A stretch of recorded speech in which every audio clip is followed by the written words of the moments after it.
हमेशा से सुर्खियों में रहने वाला बिहार आज फिर सुर्खियों में है, क्योंकि पूरे बिहार की एनएचएम कर्मी के एक साथ हड़ताल में जाने के कारण स्वास्थ्य व्यवस्था चरमरा गया है। क्योंकि ना कर्मी के हड़ताल पर जाने के कारण टीकाकरण फील्ड का वर्क, हेडक्वार्टर का वर्क सभी चरमरा गया है। इन लोगों को एक साथ हड़ताल में जाने का मुख्य कारण यह है कि इन्हें लोकेशन पर आकर दिन में 3 बार अपना उपस्थिति मोबाइल के माध्यम से बनाना है। यह बिहार सरकार के स्वास्थ्य विभाग का अल्टीमेटम है।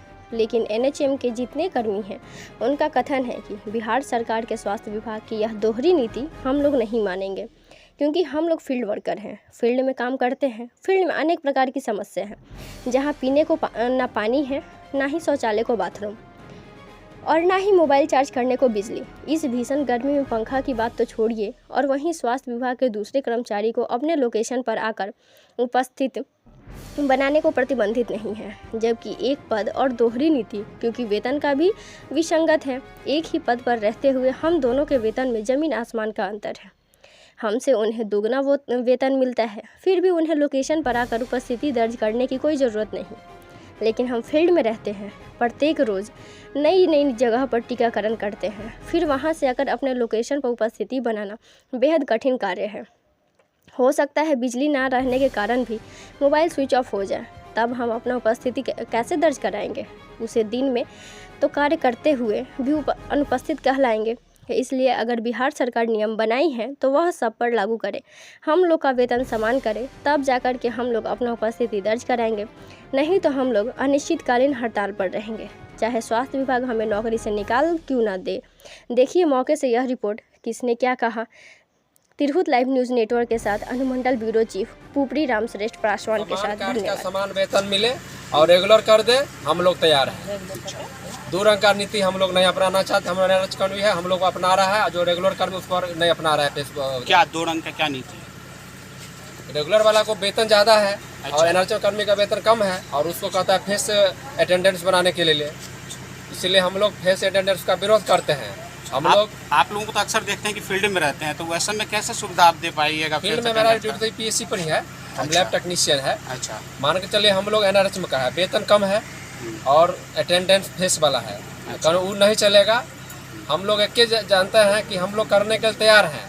हम लोग को समान कार्य का समान वेतन दे, रेगुलर कर दे, हम लोग को कोई दिक्कत नहीं। हो गया, चलेगा, क्या दिक्कत है? क्या दिक्कत? बिजली की सुविधा है, ना पानी की व्यवस्था है, ना शौच की व्यवस्था है। तो उसमें इस स्थिति में हम 9 से 5 बजे तक अगर वहाँ रहते हैं तो फिर हम कैसे रहेंगे? क्या मांग क्या कर रही हैं? हमारी मांगे यही है कि सरकार दोहरी नीति हमारे साथ नहीं करे। अगर चलाए तो हमें FRHS सिस्टम अगर लागू करेंगे तो सबके साथ किया जाए, सारे लोगों पे किया जाए, और सुख सुविधा भी हमें मिलनी चाहिए। अगर लागू करेंगे तो फिर हम उस हिसाब से नेटवर्क मिलनी चाहिए, सुविधा मिलनी चाहिए। और हमारी समान काम हमारे लिए ये है कि जब एक ही क्षेत्र में एक ही स्टाफ है तो एक ही काम कर रहे हैं, तो दो नीति क्यों है हमारे साथ? ये सरकार की दोहरी नीति नहीं चलेगी। समान काम का समान वेतन हमें चाहिए। किलोमीटर भी जाना पड़ता है, वहाँ पे नेटवर्क की सुविधा नहीं रहती है, हम मोबाइल चार्ज नहीं कर सकते हैं, फिर हम लोग कैसे फेस अटेंडेंस बना सकते हैं? और एक ही काम थोड़ी रहता है, ऐसे हम लोग 3 बार अटेंडेंस बनाएंगे? कैसे 3 बार अटेंडेंस? संभव ही नहीं है। हम लोग इंजेक्शन लगाएंगे, बच्चे को केयर करेंगे कि गर्भवती को केयर करेंगे कि अपना अटेंडेंस पर टाइम देंगे? तो हम लोगों को एक ही जगह व्यवस्था कर दिया जाए। हम लोग हर दिन तैयार है फेस मास्क देने के लिए, सेम काम सेम वेतन, तो हम लोग काम करते हैं ज़्यादा और वेतन मिलता है। अच्छा, इसके अंदर एक चीज़ और है, मुझे जो जानकारी मिली है कि एक स्वास्थ्य कर्मी है जिनका काम एक ही है, दूसरे स्वास्थ्य कर्मी का भी काम एक ही है। एक की तनख्वाह 11,000 है, एक की तनख्वाह 85 से 80 हज़ार से लाखों है। जी है, हर जगह यही व्यवस्था है। स्वास्थ्य विभाग में हर जगह यही व्यवस्था है। जी, क्या मांग करना चाहेंगे? तो हम लोग भी मांग करना चाह रहे हैं कि हम लोगों को भी एनएच कर्मी से हटा दिया कर फ्रेश कर्मी बना दिया जाए। हम लोगों को भी वही कर दिया जाए, नियमित होना जाना चाहिए। हम लोग 3 बार एग्जाम दिए, फिर क्यों एग्जाम? हर बार एग्जाम क्यों? हम लोग फील्ड के स्टाफ हैं, हम लोग का आने का जाने का कोई गाड़ी का सुविधा नहीं रहता है।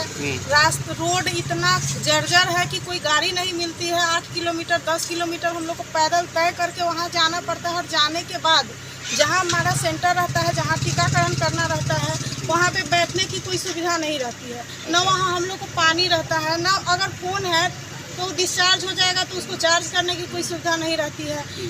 पानी वॉशरूम कोई चीज़ नहीं है, वहाँ कोई सुविधा ही नहीं है। किसी से उधार कुर्सी मांग के थोड़ा देर के लिए हम लोग वहाँ बैठते हैं कि थोड़ा दीजिए, हम काम करके चले जाएंगे, महीने में 1 दिन आते हैं, ऐसे रिक्वेस्ट करके हम लोग वहाँ जाके काम करके आते हैं। उस स्थिति में वहाँ इंटीरियर एरिया रहता है जहाँ नेट नहीं रहता है, उस जगह पे हम कैसे अटेंडेंस बनाएंगे? अटेंडेंस बनाने के में कोई प्रॉब्लम नहीं, हम लोग बना सकते हैं। जब काम करते तो क्यों नहीं बनाएंगे?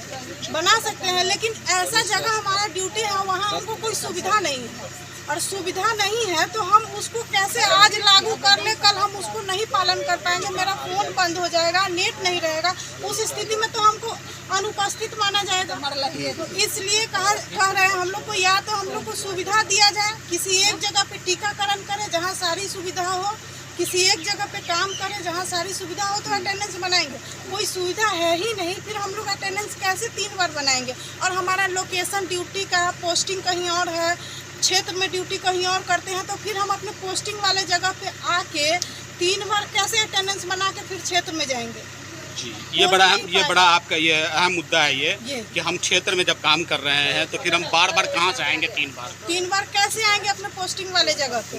फिर वहाँ आके लोकेशन, फेस विथ लोकेशन हमको देना है अटेंडेंस।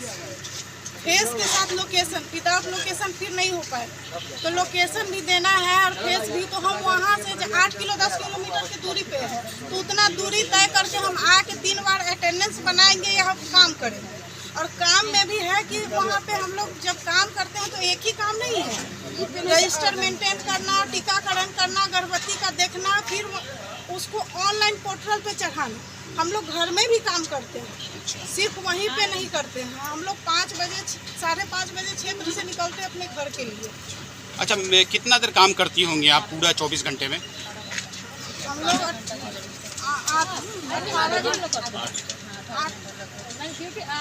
8 घंटा है। पहले तो हम ये बोलना चाहेंगे, आपने मेरी दुख और दर्द को समझा, आपने आया मेरी बातों को सुनने के लिए, इसलिए मैं आपको सबसे पहले धन्यवाद करता हूँ। दूसरी सबसे बड़ी जो हम बात कहना चाहते हैं, और ये बहुत ही मतलब दोहरी नीति हो जाती है, दोहरी तरीक़ा से एक नीति है। नीति क्या है कि एक ही जगह हम लोग काम करते हैं, एक ही संस्थान में हम लोग काम करते हैं। एक होते हैं एनएचएम कर्मी हैं, जो हम लोग खुद एनएचएम कर्मी हैं, और एक स्थापना होते हैं, एक मतलब परमानेंट होते हैं, और एक या तो फिर उसको रेगुलर कहा जाए। उसके लिए एक नया नियम और हम लोग के लिए एक नया नियम, जो नया नियम निकला है वो फेस रिकॉग्नाइजेशन अटेंडेंस सिस्टम लगा है। वो क्या है, सिर्फ केवल और केवल एनएचएम कर्मी के लिए है। इसमें क्या है कि इसमें आपको 3 टाइप्स आपको अटेंडेंस बनाना है फेस से, मैंने मोबाइल के ऐप से फेस अटेंडेंस बनाना है।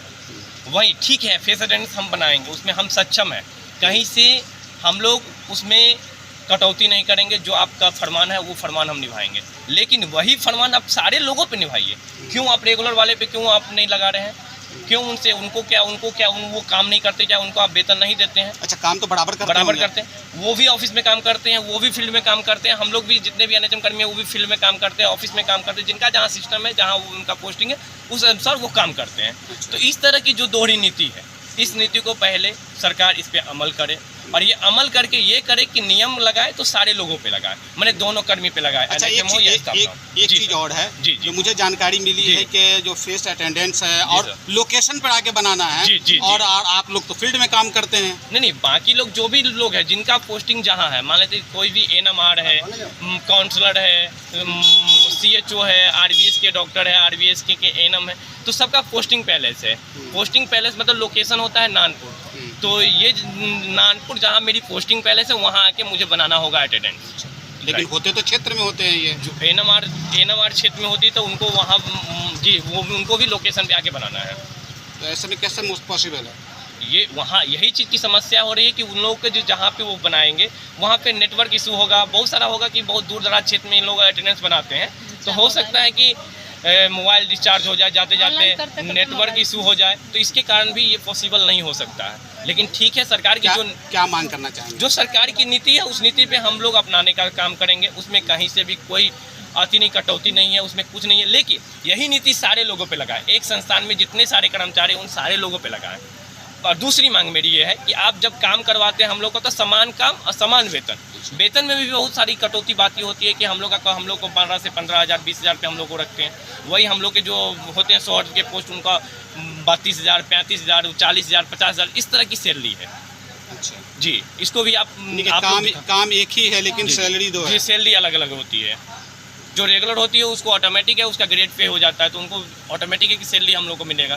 तो यही हम कहेंगे कि महंगाई को देखते हुए, जो महंगाई का जो बढ़ती महंगाई को देखते हुए हम लोग को भी समान काम समान वेतन देना चाहिए सरकार को। इस पर अमल करना चाहिए सरकार को।